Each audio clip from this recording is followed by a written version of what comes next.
नमस्कार, Ambala breaking news में आपका स्वागत है। कोरोना की दूसरी लहर की जब शुरुआत हुई थी तो एमडी पैथोलॉजी डॉक्टर निधि जैन हमारे स्टूडियो पहुंची थी और हमारे दर्शकों तक कोरोना से जुड़ी काफ़ी अहम जानकारी पहुंचाई थी। कोरोना की तीसरी लहर को लेकर अब आशंकाएं जताई जा रही हैं। ऐसे में कोरोना की तीसरी लहर को क्यों खतरनाक बताया जा रहा है और किस आधार पर इसकी आशंकाएं जताई जा रही हैं, इन तमाम सवालों के जवाब देने के लिए आज डॉक्टर निधि जैन हमारे स्टूडियो में मौजूद हैं। मैम, सबसे पहले तो हमारे स्टूडियो में आपका स्वागत है। थैंक यू मैम, सबसे पहले मेरा सवाल आपसे ये रहेगा कि कोरोना की तीसरी लहर को लेकर जो आशंकाएं जताई जा रही हैं उसका क्या आधार है? कोरोना की तीसरी लहर को लेकर इतनी आशंकाएं इसलिए जताई जा रही हैं, जैसा कि आपने खुद देखा है, जब फर्स्ट वेव आई थी उस टाइम पर कितने कम लोग अफेक्ट हुए थे एंड डेथ्स तो बहुत ही कम हुई थी। लेकिन सेकेंड वेव में कितने सारे लोग अफेक्ट हुए एंड सिवियरिटी ऑफ डिजीज़ भी ज़्यादा थी। इसका रीज़न ये है कि वायरस में म्यूटेशंस बहुत फास्ट होती हैं।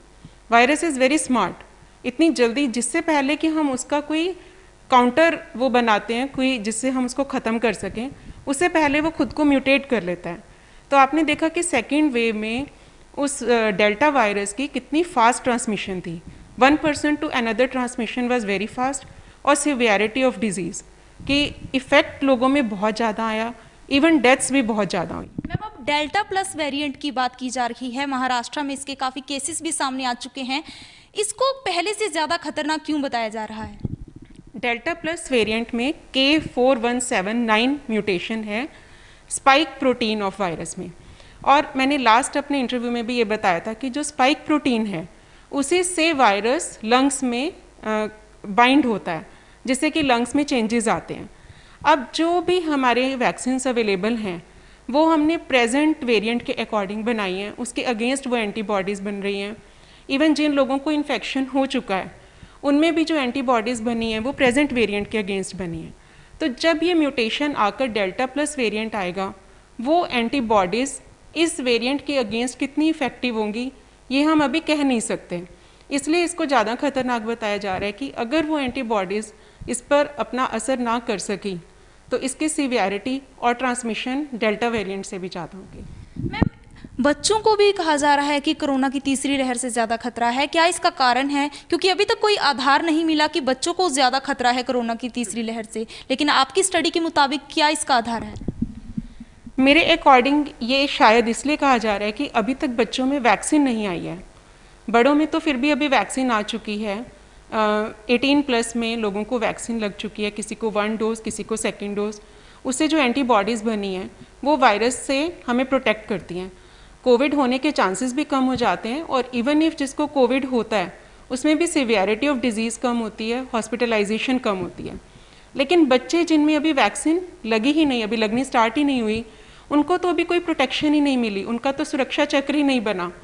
तो इस वेव में इसलिए बच्चों के अफेक्ट होने के ज़्यादा चांसेस इसी वजह से बताए जा रहे हैं।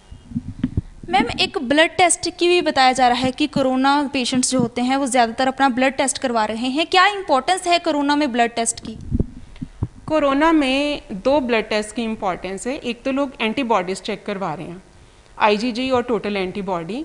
उसमें यह कि जिन लोगों को ऑलरेडी इन्फेक्शन हो चुका है या जिनको वैक्सीन लग चुकी है, अगर उनकी एंटीबॉडी आती है तो उनको कोविड होने के दोबारा चांसेस कम हो जाते हैं। एक इसलिए करा रहे हैं। दूसरा, डी डाइमर टेस्ट बहुत इंपॉर्टेंट है, ये भी मैंने अपने लास्ट उसमें बताया था इंटरव्यू में।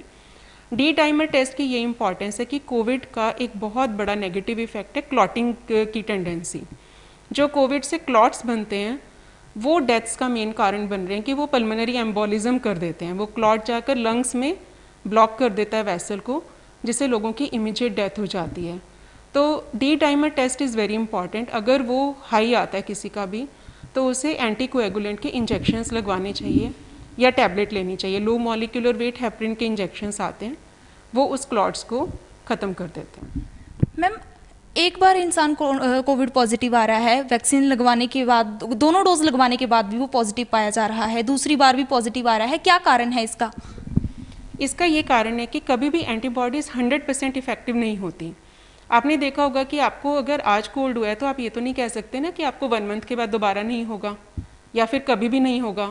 लेकिन antibodies to particular extent protection देती हैं हमें, कि एज़ कम्पेयर टू जिनमें एंटीबॉडीज़ नहीं हैं उनके कंपैरिजन में एंटीबॉडीज़ वाले पर्सन को इन्फेक्शन के चांसेस कम होते हैं और उसमें सिवियरिटी भी कंपैरेटिवली कम होती है, बट ये नहीं है कि उसको नहीं हो सकता। मैम, अक्सर देखा जा रहा है कि पोस्ट कोविड इफेक्ट्स काफ़ी देखने को मिल रहे हैं, इसका क्या कारण है, किस तरह के सिम्टम्स देखने को मिल रहे हैं? पोस्ट कोविड सिम्टम्स में एक तो है जो कोविड की वजह से हैं, जैसे कि मैंने आपको बताया कि इसमें क्लॉट्स बनने की बहुत ज़्यादा टेंडेंसी है, और वो क्लॉट्स लेग्स के वेसल्स में भी जा सकते हैं। कई लोगों को लेग्स में स्वेलिंग आ जाती है, किसी की इवन लेग्स एम्पूटेशन करने की भी नौबत आ जाती है कि लेग काटनी पड़ेगी।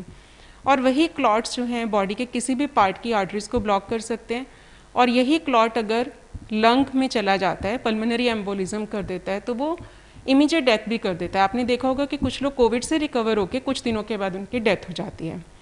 और इवन इसके हार्ट पर भी कई इफ़ेक्ट्स हैं, हार्ट फेलियर, और ये बहुत चेंजेस आ रहे हैं कईयों में, हार्ट अटैक्स। एंड इसके अलावा भी एक रीज़न है कि किसी में कोई चेंज ना हो बट साइकोलॉजिकल। लोग इतने पैनिक हो चुके हैं कोविड को लेकर, पर्टिकुलरली ओल्ड एज पीपल, वो इस चीज़ से इतना डर जाते हैं कि मुझे कोविड हो गया है, कि वो ठीक होने के बाद भी कई बार उनकी डेथ हो जाती है। मैम, सब कुछ बताया आपने, लेकिन कोरोना की तीसरी लहर को लेकर जो आशंकाएं जताई जा रही हैं, डेल्टा प्लस वेरिएंट की बात की हमने, किस तरह से लोग अपने आप को बचाकर रख सकते हैं? पहले से ज़्यादा क्या सावधानियां बरतने की ज़रूरत है? इसके लिए देखिए, एक तो आपको ये समझना होगा कि कोविड वायरस बहुत स्मार्ट और नॉटी है। इससे पहले कि हम उसका तोड़ निकालते हैं, वो अपने आप को म्यूटेट कर लेता है। उसमें ऐसी म्यूटेशन हो जाती है कि हमारी कोई भी सावधानी काम नहीं आती। लेकिन जो हम उसके अगेंस्ट बेस्ट कर सकते हैं, what we can do to stay ahead of the virus is we can get ourselves vaccinated. सब लोगों को 2 डोजेज़ वैक्सीन की ज़रूर लगवानी चाहिए, क्योंकि हमारे पास इसके अलावा और कोई भी साधन नहीं है उससे बचने का। दोनों डोजेज़ लगवाने के बाद एंटीबॉडी का सफिशिएंट लेवल होता है वायरस से बचने के लिए। और इवन एक डिफरेंट वैक्सीन की बूस्टर डोज लगवानी चाहिए, कि जैसे हमने सेम वैक्सीन की 2 डोजेज़ लगवाई और उसके फ्यू मंथ्स के बाद एक डिफरेंट वैक्सीन की बूस्टर डोज, सो दैट वो सारे वेरिएंट्स को कवर कर पाए। एंड प्रोटेक्शन, मतलब वो तो बहुत इंपॉर्टेंट है ही, कि हमें social distancing, use of mask वो तो करने ही चाहिए, क्योंकि एंटीबॉडी हमें वैसे प्रोटेक्ट करेगी, and mask and social distancing से हमें दूसरे से वायरस ट्रांसमिशन का खतरा कम हो जाएगा। अगर हम ये 2 सावधानियां बरतते हैं तो वायरस को कांटेक्ट करने के चांसेस बहुत कम हो जाते हैं। ये हैं डॉक्टर निधि जैन, जिन्होंने हमें जानकारी दी कि कोरोना की तीसरी लहर से हम अपने आप को कैसे बचा कर रख सकते हैं और वैक्सीन लगवाना कितना ज़रूरी है, क्योंकि कोरोना की तीसरी लहर को पहले से ज़्यादा खतरनाक बताया जा रहा है। ऐसे में हमारी आपसे गुजारिश रहेगी कि कोरोना से बचाव के सभी नियमों का पालन करें और जब भी घर से बाहर निकले मास्क ज़रूर पहने और वैक्सीन ज़रूर लगवाएं। बहरहाल, अंबाला से जुड़ी तमाम खबरों की जानकारी हम आप तक पहुँचाते रहेंगे। आप जुड़े रहिए हमारे साथ हमारे Facebook page Ambala breaking news पर, और हमें यूट्यूब पर भी सब्सक्राइब करें।